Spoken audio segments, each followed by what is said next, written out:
Let's go to Topeka, where they are rapidly actually getting some things done up there. So good on them. Speaker of the House, Dan Hawkins, joins us on KCMO Talk Radio. Always appreciate his time. Mr. Speaker, good morning. Thanks for being here. And take us through this vote yesterday when it comes to protecting children from transgender surgeries. What did you guys get done?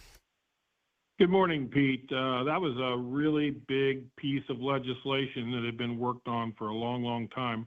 So some of the principles or some of the pieces of the bill that are really important, probably the biggest, the number one, is protecting children. This bill aims to protect kids from irreversible health care treatments before they reach an age where they can really make a fully informed decision.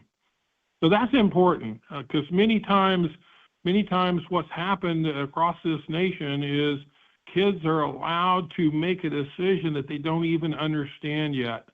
And they don't realize that many of those things can't be reversed. And so they make a decision and then later regret it. So protecting the children, and then medical ethics. The bill promotes ethical medical practices by preventing healthcare providers from administering treatments that have a long-term irreversible consequence for these young children, for the minors. Bill provides provisions for professional discipline against healthcare providers who perform prohibited treatments, really reinforcing their responsibility, the responsibility of the medical professional to prioritize long-term health. Another thing, financial implication, it doesn't allow the state to use any state funds for these treatments.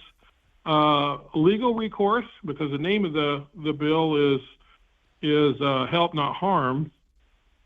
Legal recourse, it allows individuals who have received prohibited treatments as minors to take legal action against healthcare providers if they experience harm. So this is important. It truly is important because sometimes these kids didn't know what they were doing, and sometimes the healthcare professionals maybe led them down a direction that they shouldn't have. And so this really gives them a recourse to take care of that. And then finally, really, it creates a responsible public health policy focusing on the protection of minors from decisions that may not be in their best interest long term. So this bill really covered a lot of area, and the focus really is do no harm. Yeah. Help, don't harm. So what about, on that issue, last year you guys tried to do this and it came down to like one vote or something like that, didn't get done. Yeah. What changed this year? Was it just legislators realizing that this is morally the right thing to do, protect kids regardless of how you feel about adults and their lifestyle choices, or was there something in the bill that made it different from last year? Oh, I think this bill is different than last year's bill. This bill was worked on in the House Health Committee for an extended period of time. We have 3 doctors in that committee, with the lead doctor on this particular issue being Representative Ron Bryce out of Coffeyville. He's had a lot of experience in a lot of these things and brought I think a really good perspective, and him and the other 2 doctors really got together and really helped produce with the chairwoman, a really good bill.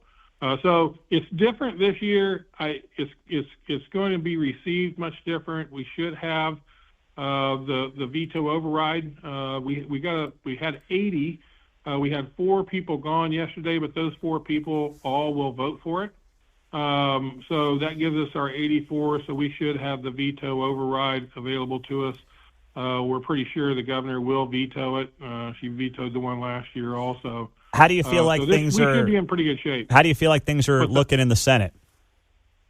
Pretty much the same. I mean, this is an issue that a lot of us agree on, and so I think that the Senate should be probably in pretty good shape on this one too. I'm not too worried about that. I think that they should be able to take care of the override on that one, on that side as well. Kansas Speaker of the House Dan Hawkins is joining us on KCMO Talk Radio 95.7 FM and streaming on the iHeart and KCMO Talk Radio apps.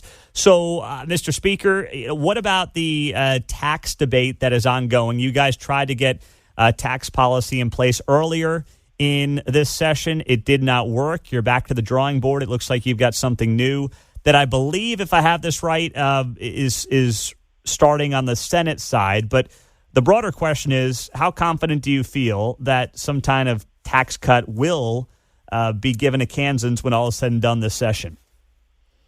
So I'm very confident. In fact, I tell all of our folks we cannot leave without a proper, sustainable, responsible tax relief package. So we're going to get that.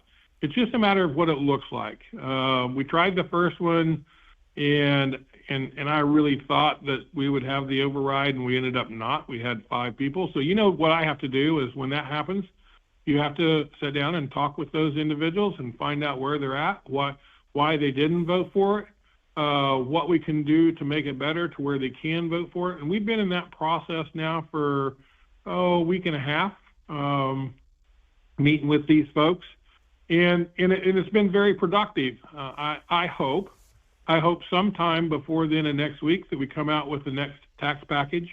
The Senate today is doing 13 tax provisions, so it's quite a tax day on the Senate side. It's going to be a long day for those folks.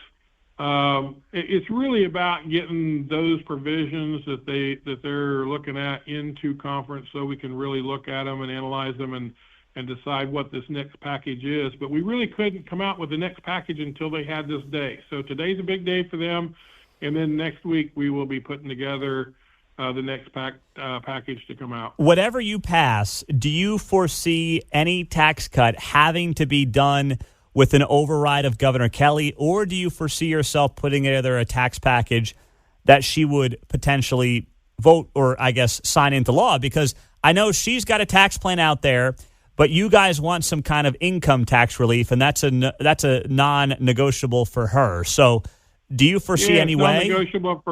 It's non-negotiable for her. It's not. It's certainly, we want the income tax piece, so we're going to continue working on that. That means that we're going to be working towards a veto-proof majority, 84 on this side and 27 on the Senate side, and we're going to keep working until we get it done. We will not stop until we get a relief package done this year. All right, so you're saying you'll basically, I don't know how it works in Topeka versus, say, Jeff City. Are you going to call them back if you don't get tax relief done, or are you going to just stay longer than session normally lasts? We're gonna get it done before we leave. Okay. And when are you done there? Yeah. What's your final day? April 30th is when we're done. All right. Well, the countdown's on. About 45 days there, Mr. Speaker. We appreciate the time.